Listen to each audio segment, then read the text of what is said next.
13. When everybody was leaving the table, Levin wanted to follow Kitty into the drawing room, but was afraid she would not like it, because it would make his attentions to her too obvious. So he stopped with the group of men, taking part in their conversation. But without looking through the open door at Kitty, he was conscious of her movements, her looks, and the place in the drawing room where she sat. He began at once, and without the slightest effort, to fulfill the promise he had made her, of thinking well of and always liking everybody. The conversation had turned to the question of village communes, in which Pastsov saw some special principle, which he called the chorus principle. Levin did not agree either with Pastsov or with his brother Sergius, who, in a way of his own, both admitted and did not admit the importance of the Russian communal system.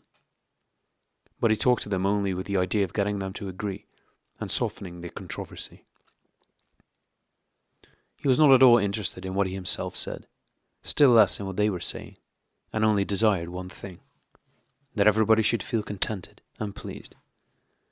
He now knew the one thing that was important, and that one thing was at first there in the drawing room, but afterwards began moving and paused in the doorway. Without looking round, he felt a pair of eyes and a smile directed toward him, and he could not help turning. She stood in the doorway with Shcherbatsky and was looking at him. "I thought you were going to the piano," he said, moving toward her. "That is what I miss in the country. Music." "No, we were only coming to call you away."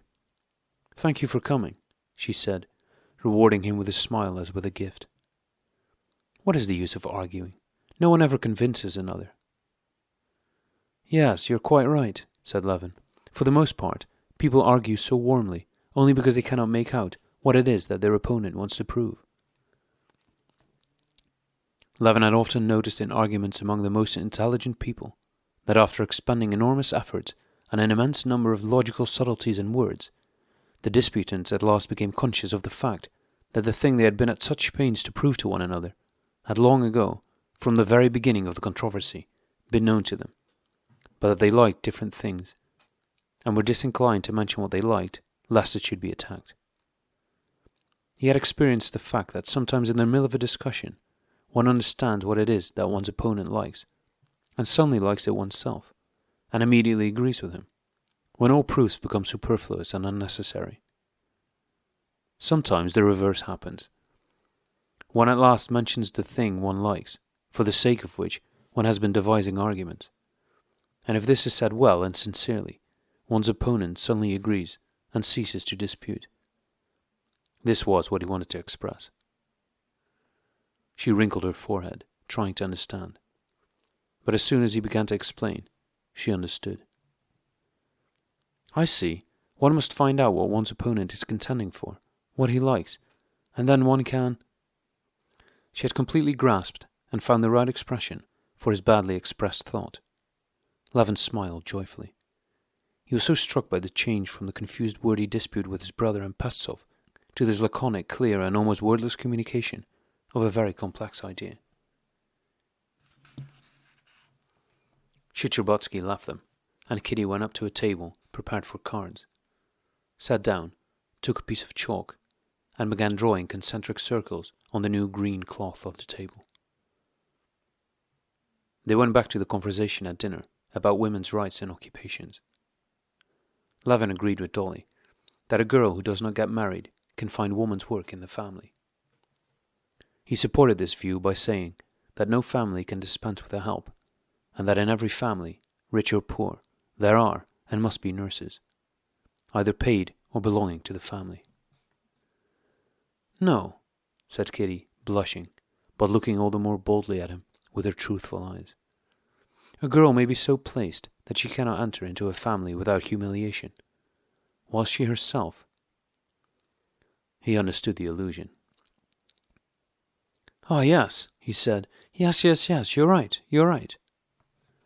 And he understood all that Pastsov at dinner had been trying to prove about the freedom of women, simply because he saw in Kitty's heart fear of the humiliation of being an old maid, and, loving her, he too felt that fear and humiliation, and at once gave up his contention. There was a pause. she still continued drawing on the table with the chalk. Her eyes shone with a soft light. Submitting to her mood, he felt in his whole being an ever-increasing stress of joy. "Ah, I've scribbled over the whole table," she said, and putting down the chalk, moved as if to get up. "How can I remain here alone, without her?" he thought, horror-struck, and took up the chalk. "Don't go," he said, and sat down at the table. "I've long wished to ask you something." He looked straight into her kind, though frightened eyes. "Please do." "There," he said, and wrote the following letters: WYA, ICNB, DYMTON. These letters stood for, "When you answered, 'It cannot be,' did you mean then, or never?" It was quite unlikely that she would be able to make out this complicated sentence, but he looked at her with an expression as if his life depended on her understanding what those letters meant. She glanced seriously at him, and then, leaning a frowning forehead on her hand, began reading. Occasionally she looked up at him, her look asking him, "Is it what I think?" "I have understood," she said with a blush. "What word is this?" he asked, pointing to the N, which stood for never. "That word is never," she said, "but it is not true." He quickly rubbed out what he had written, handed her the chalk, and rose. She wrote TICNAO. Dolly's sorrow, caused by her talk with Karenina, was quite dispelled when she saw those two figures. Kitty with the chalk in her hand, looking up at Levin with a timid, happy smile, and his fine figure bending over the table, with his burning eyes fixed now on the table, now on her. Suddenly his face beamed. He had understood. The letters meant, "Then I could not answer otherwise." He looked at her questioningly and timidly. "Only then?" "Yes," answered her smile. And now?" he said. "Well, then read this. I will tell you what I wish, what I very much wish." And she wrote these initial letters: TYMFAFWH. This meant that you might forgive and forget what happened. He seized the chalk with nervous, trembling fingers, broke it, and wrote the initial letters of the following: "I have nothing to forget or forgive. I never ceased to love you." She looked at him with a smile that remained fixed on her lips. "I understand," she whispered. He sat down and wrote out a long sentence. She understood it all, and without asking if she was right, took the chalk and wrote the answer at once. For a long time he could not make out what she meant, and he often looked up in her eyes. He was dazed with happiness. He could not find the words she meant at all, but in her beautiful eyes, radiant with joy, he saw all that he wanted to know. And he wrote down 3 letters. But before he had finished writing, she read it under his hand, finished the sentence herself, and wrote the answer: "Yes." "Playing secretary?" said the old prince, approaching them. "Come now, we must be going, if you mean to come to the theatre." Levin rose and accompanied Kitty to the door. Everything had been said in that conversation. She had said that she loved him, and would tell her father and mother, and he had said that he would call in the morning.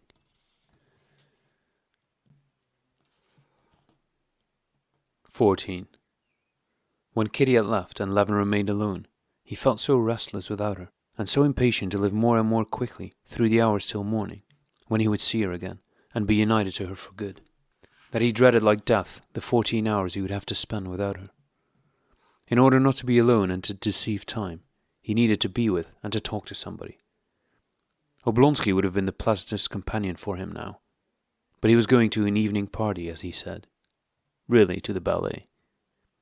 Levin only had time to tell him he was happy and fond of him and would never, never forget what he had done for him.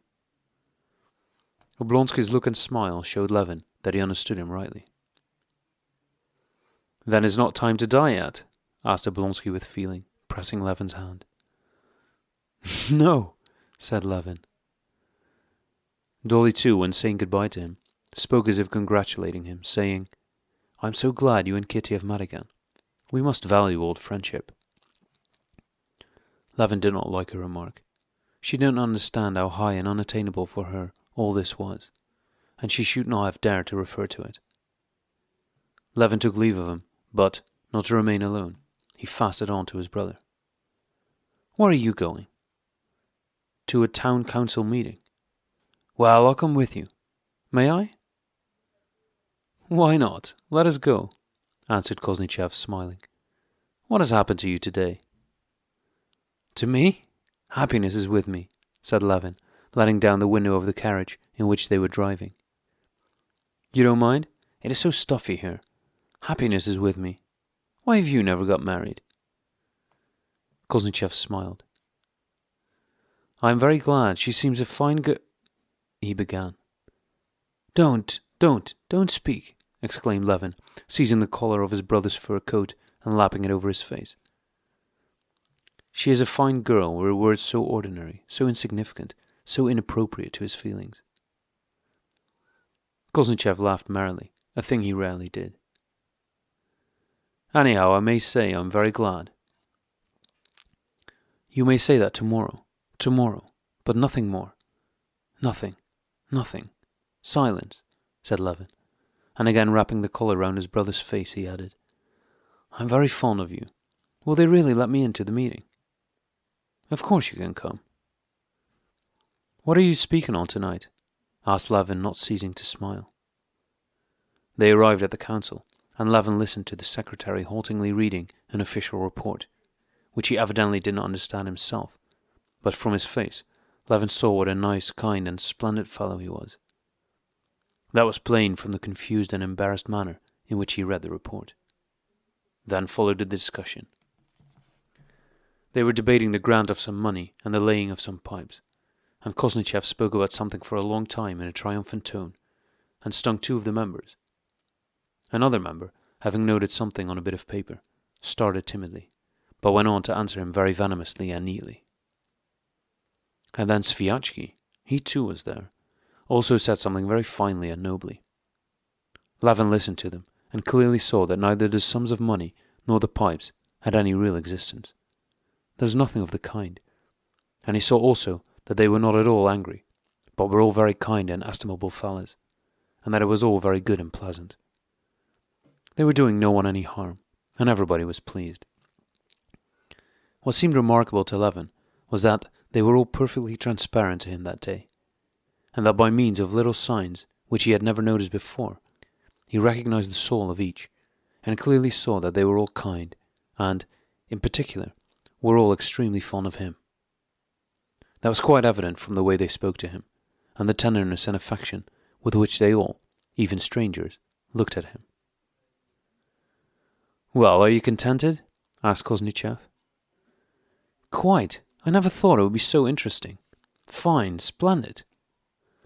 Sviatsky came up and asked Levin to come home with him and have some tea.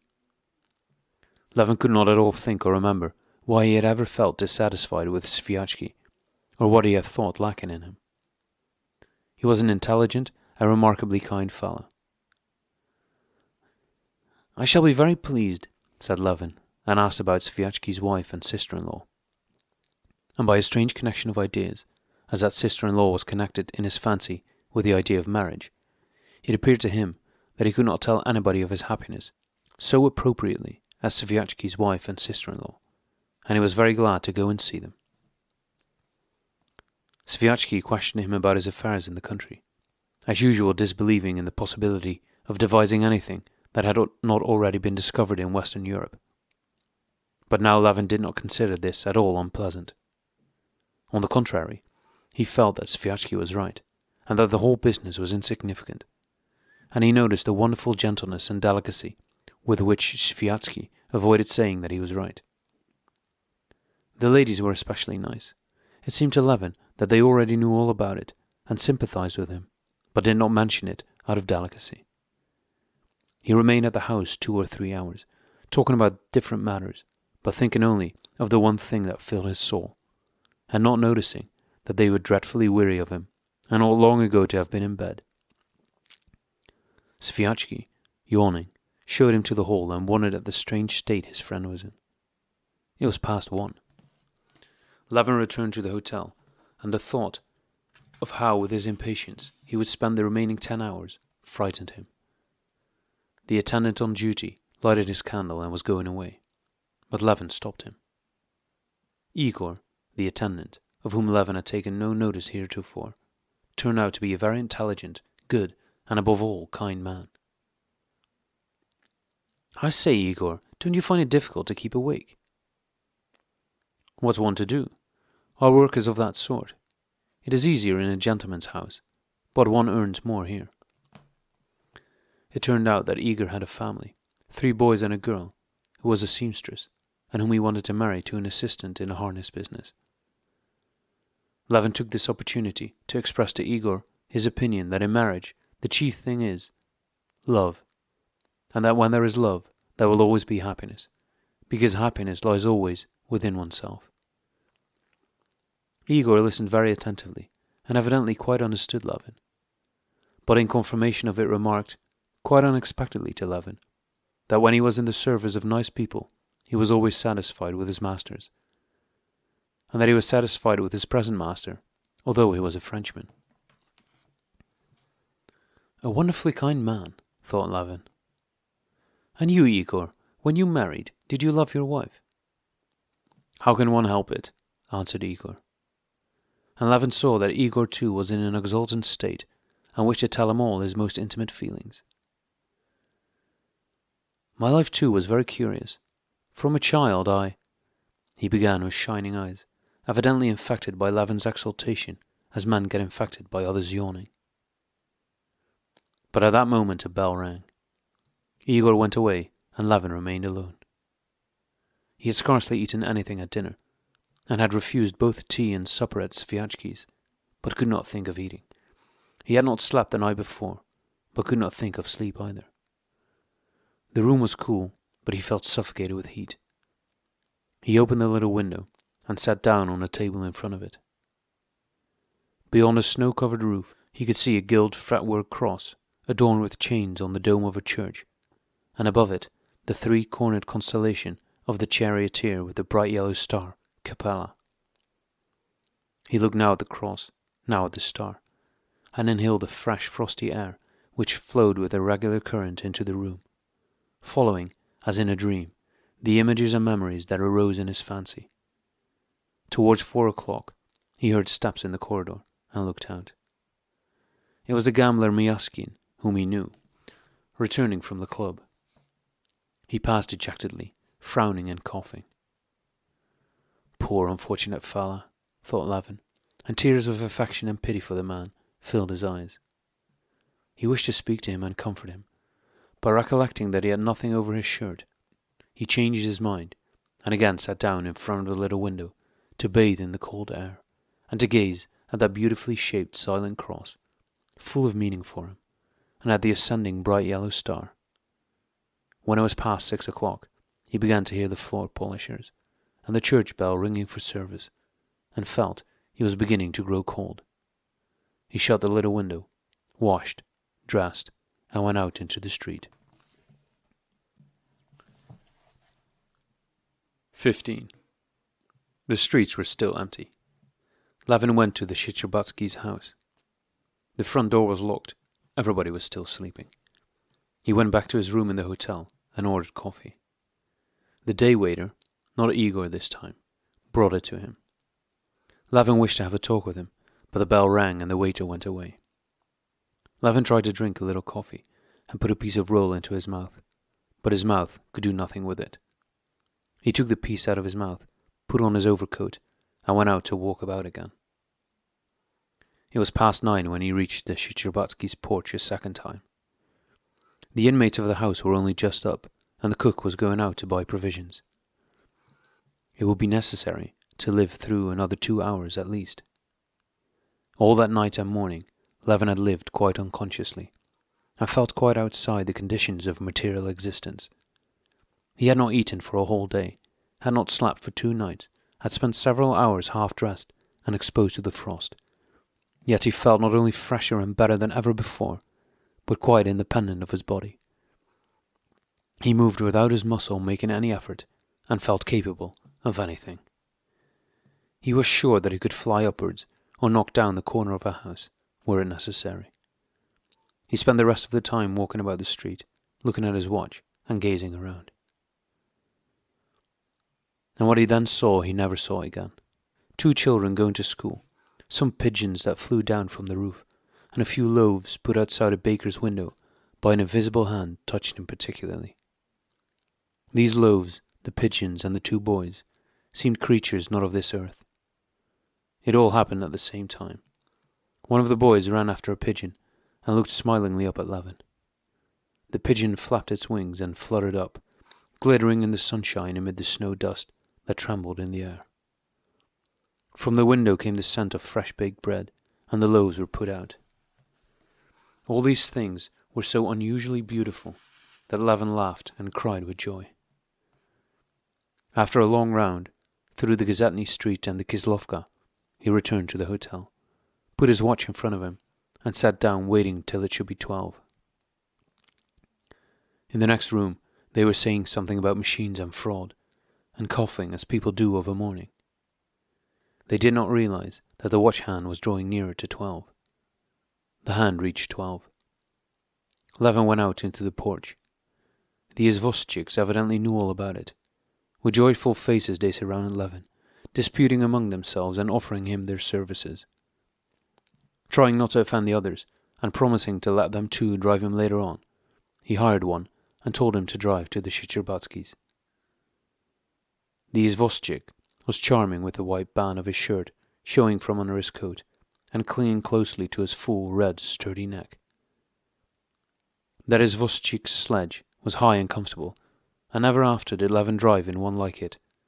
And the horse was a good one too, and tried its best to trot fast, but did not seem to move.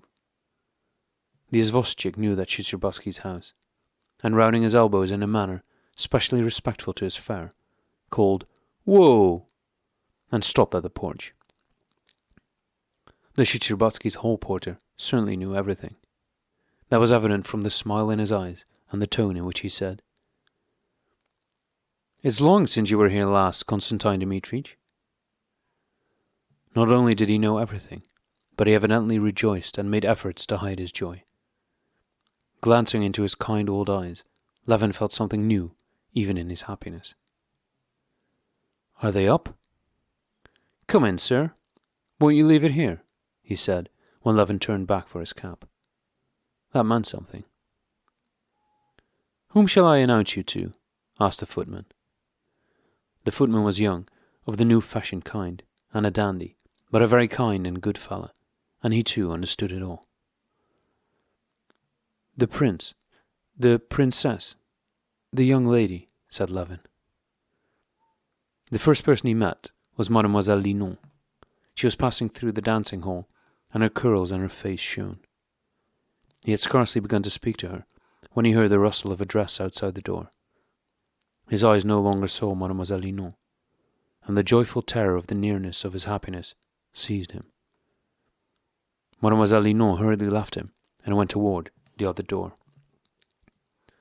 As soon as she had gone out, he heard the sound of very, very rapid light steps on the parquet floor, and his joy, his life, his own self, the best in himself, that which he had sought and yearned for so long, advanced very, very rapidly towards him. She did not walk, but was borne toward him by some invisible force. He saw nothing but her clear, true eyes, frightened by the same joy of love which filled his own heart. Those eyes beamed nearer to him, dazzling him with their glow of love. She stopped so close that she touched him. Her arms rose and her hands dropped on his shoulders. She had done everything she could. She had run up to him and given herself entirely, shyly and joyfully. He put his arms round her and pressed his lips to her mouth that was waiting for his kiss. She too had not slept all night, and had waited for him the whole morning. Her mother and father had definitely given their consent and were happy in her happiness. She had waited for him. She had wished to be the first to announce to him his and her joy. She had prepared herself to meet him alone, and had rejoiced at the idea, yet had felt timid and bashful, and had not known what she would do. She had heard his step and his voice, and had waited behind the door for Mademoiselle Linon to go. Mademoiselle Linon had gone away. Without thinking or asking herself what next, she had come to him, and acted as she had. "Come to Mamma," she said, taking him by the hand. For some time he could not say anything, not so much because he feared that words might spoil the loftiness of his feelings, as because every time he wished to speak, he felt that, instead of words, tears of joy would come. He took her hand and kissed it. "Can it be true?" he said at last in a smothered voice. "Dear, I cannot believe that you love me." She smiled at the word dear, and at the timid look he gave her. "Yes," she said significantly and slowly. "I am so happy." Without letting go of his hand, she entered the drawing-room. The princess, on seeing him, breathed quickly and immediately burst into tears. Then she at once laughed and ran up to them, with energy such as Levin never expected from her, and putting her arms round his head, kissed him and wetted his cheeks with her tears. "Then it's all finished. I'm so glad. Lover, I am so glad. Kitty." "Well, you've settled it quickly," said the old prince, trying to be indifferent. But Levin noticed that his eyes were moist when he addressed him. I have always wished it," said the old prince, taking Levin's hand and drawing him nearer. Even at the time when this scatterbrain intended, "Papa!" exclaimed Kitty, and closed his mouth with her hands.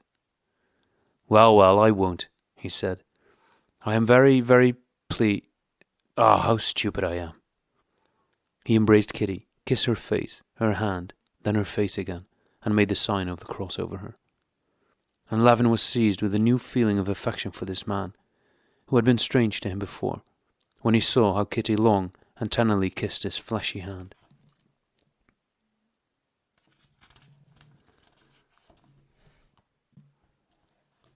XVI. The princess sat in her armchair silently smiling, and the prince seated himself beside her. Kitty stood close to her father's chair, still holding his hand. No one spoke. The princess was the first to break the silence and bring all their thoughts and feelings back to the practical side of life, and for the first moments this seemed strange and even painful to them all. "When is it to be? There is the betrothal, and cards must be sent out. And when is the wedding to be? What do you think, Alexander?" "Here he is," said the old prince, pointing to Levin. "He's the principal person concerned." "When?" said Levin, blushing. "Tomorrow. If you ask me, the betrothal today and the wedding tomorrow." "Ah, don't, mon cher. What nonsense." "Well then, next week." "He seems quite mad." "Why not?" "What an idea," said the mother, with a pleased smile at his haste. "And the trousseau?" Is it possible that there must be a trousseau and all that sort of thing? Levin thought, horror-struck. However, as if a trousseau and a betrothal ceremony and all that could spoil my happiness. Nothing can spoil it. He looked up at Kitty and noticed that the thought of a trousseau did not in the least upset her.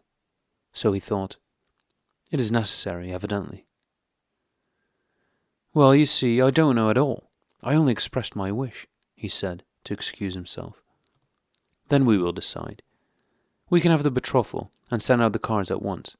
That will be all right." The princess went up to her husband, kissed him, and was about to go away. But he stopped her, embraced her, and tenderly, like a young lover, kissed her several times, with a smile. The old couple seemed to have become confused for the moment, and not to know whether it was they who were again in love, or only their daughter. When they had gone, Levin came up to his betrothed and took her hand. He had now mastered himself and was able to speak, and there was much he had to say to her.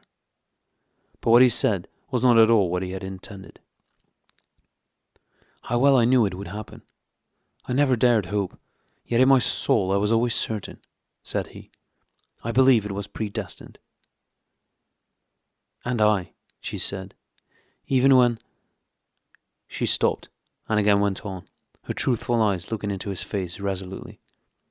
Even when I drove my happiness from me, I always loved you only, but I was carried away.